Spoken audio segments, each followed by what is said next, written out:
Hi everyone, this is Jim. Welcome to this post-mortem of my Blitz game number 509. My opponent played e4, I play e5, and then he goes with bishop to c4, the bishop's opening. An interesting opening, and one that I tried to play a couple times myself, hoping to get in this Urusov gambit. But I never had a chance to play it. It seems like most people didn't play the main move, but the main move here is knight f6, and then d5 introduces the gambit. Although at this point, this is called the Ponziani gambit, the immediate d4 here. And after a couple of moves, if I had played, which I didn't, if I had played the main line, e takes d4, and then he played knight f3, then this is known as the Urusov gambit because it's giving up this e-pawn. If you play a move like knight c6, you're just transposing into a known position in the Max Lang attack, I think it is, which is pretty good for white, so you really shouldn't play that way, even though it's like the top choice in the database. It's just because that's a more popular opening, the Max Lang attack, so that's a way to transpose into it. But in this position, knight takes e4 is probably the best move, accepting the gambit and playing on. And then the Urusov gambit continues. Queen takes d4, and then the knight drops back to f6, having nothing better to do. And this is what sort of attracted me to the opening. It's true that white is down a pawn, but he's got his queen and two pieces developed. It's white's move here, too. He can just castle if he wants to, but he's ready to castle. He's ready to develop another piece. Black only has one piece developed and is a couple moves away from castling. He's got to move this bishop out at least. So anyway, interesting compensation for white. Although with good play, black is all right here too. Anyway, that's the main line. Now I did that video on the bishop's opening in March, and now it's the beginning of September. So I guess I have about a 6-month time limit on my memory.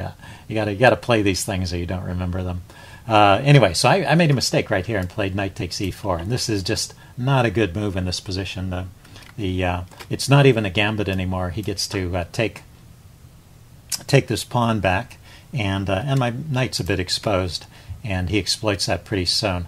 I should play c6 here, probably the best way to continue, with the idea of building up to d5. I can't play d5 immediately, you can just take it, but I could try and build up to d5. Instead I tried bishop c5, an interesting move, but it meets a very tactical response. You see there's this one really neat trick here which gives white a winning edge. Bishop takes, king takes, and now there's two different ways to win the piece back. The queen can come to f3 or it can come to d5, but either way white is getting the piece back and will be a pawn up. Actually, it's no longer a gambit. So anyway, we're out of the opening book here. He chose queen d5. Looks like that was the better choice there. I dropped my king back, and he takes the knight. So white should just win with better development and an extra pawn, and there's no problem with white castling. This is a bit of a weak pawn here, which I will try and exploit, but also I have problems too, like developing my rook and getting my king to safety. So overall, white should probably just win, and white keeps a winning edge for quite a while. So let's play on. Normal moves here. Knight f3. I play d6, going after this pawn, also opening up a line for my bishop.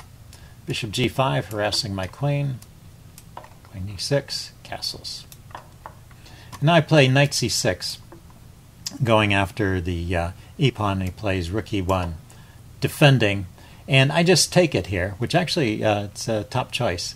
And the thing is, white should not take back. That's kind of funny, but this pawn is not going anywhere. It's going to be a target for a long time. All I've done is equalized the material here. I still have a terrible position, and white should just play on with the even material and just go for the attack, developing the knight, or bishop to h4, getting the bishop out of trouble, I guess. Yeah, I'm not sure what. Well, maybe bishop h4 to this way and recapture under more favorable circumstances. Anyway, when he takes right away, what this leads to is a mass exchange of pieces. I grab a piece, and every time I grab a piece, he's got to grab back, or he'll be down material. And so we plunge right into this endgame. And in the endgame, I'm much better off than I was in the middle game. I actually have some advantages here. The chief advantage is that I have the bishop pair, and white doesn't. And so I'm down a pawn, but I have the bishop pair as compensation. And you see, white still has an edge, but it's vastly decreased from what it was. So I play bishop d4, hitting his rook and hitting the pawn. He defends. And this funny little sequence ends up netting me the rook. So I play b6, first of all, defending the b pawn so the bishop can develop. The bishop was tied up defending b7. He plays c3 to kick my bishop. And now, yeah, so he probably had better ways to play it, right? He could play b3 himself. He can't play b3, right, because his rook is there. Let's see, knight d2. Trying to bring the knight around is probably the best way. Okay, so he played in a more direct fashion with c3, but now bishop c5 traps the rook. The rook has no squares. These dark squares are under my control, and the light square here doesn't do any good to move the rook to that square because it's not going anywhere from there. So, funny situation. After this, he played knight to d2. I thought he might have some way to wriggle out with c4. Yeah, it seems like c4 would allow the rook to escape, but I guess it gives up material here. c4, king f7. Well, this is the best play, so let's see what he could have done. c4, king f7, getting my king off the back rank and connecting rooks. Knight to c3. And now if I try harassing his rook with bishop to d7 here, it's not even on the list. It says I should play bishop f5. But if I try bishop d7, rook to b3, the rook can escape. The knight on c3 is controlling this square, so I can't bring the bishop in to harass the rook further. So he can save the rook, but and play would continue about equal.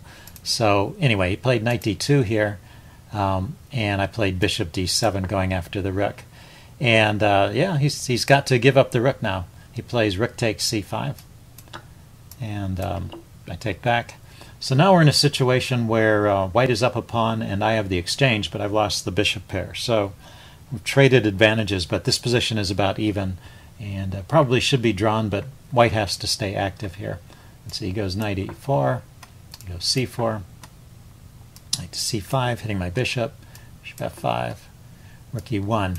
So right here is the next mistake. I play rook e8. And he should probably not trade. Bishop to e3 or moving the rook aside. I think keeping material on is going to help white. When he trades, this makes it easier for me to get my other rook into the game. And it's just a simpler situation where my advantage of the rook versus the knight as the board opens up will become stronger. So, so gradually I've managed to acquire an advantage here. And I keep it for quite a few moves. So let's kind of fast forward here. It's a long game. There is one spot here where I miss a chance to really, right here. Yeah, after the move knight a6, I have this interesting move bishop e4 check, which I didn't spot. Bishop c2 is good too, just going after the pawn. Yeah, I went with rook e2 going after it. I had that in mind, but take a look at bishop e4 check. As the engine looks deeper and deeper, it likes it more and more.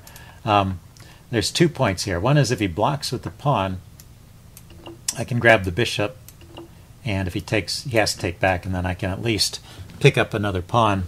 And this looks pretty good with just a rook versus a knight. So that should be winning in the material even. So, so blocking with the pawn isn't so good, but if he moves the king goes here, for example,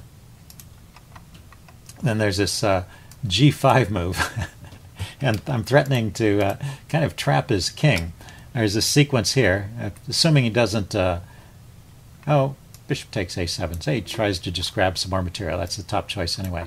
Check here, drives the king back. My bishop is guarding these escape squares. Check here, and the only move for the king is to h1. And now I can move my rook with a discovered check and gobble up all of these pawns within its scope. It can gobble up all of these pawns because it can always come back and check the king again. So this is looks pretty good for black.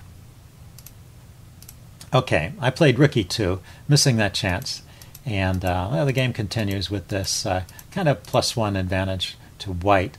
Although there's some tricks here with the knight. Yeah, I'll go forward one more move.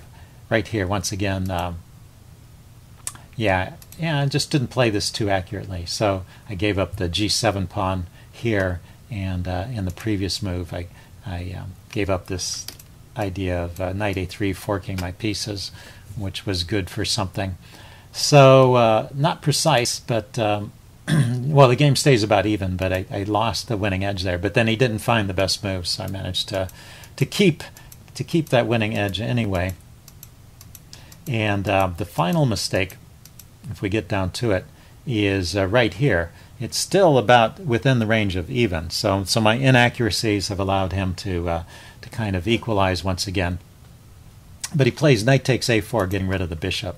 And now I have a winning edge with the rook versus bishop endgame. It's easier to play as well. I just have to use my king to hold off his kingside pawns over here, and then use my rook to promote this pawn or force a trade against the bishop and then win with the rook.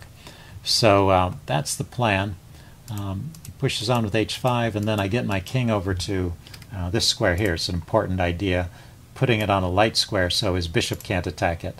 And then this king can stay here forever. The pawns can never advance. So he starts bringing his king over to attack my other pawn. And just use my rook to keep his king shut out, and I'm going to advance the pawn. And he uses his bishop to try and shield his king so the king can get over and attack the pawn. But this just doesn't work because the bishop is too far. The bishop is behind the pawn. So after I take the bishop off, when he takes back, he'll be behind the pawn, and I will queen faster than his pawn will queen. So so he resigned at this point. Straightforward win. Interesting game. Hope you guys enjoyed this video. Leave any comments you have in the section below, and I will see you again soon.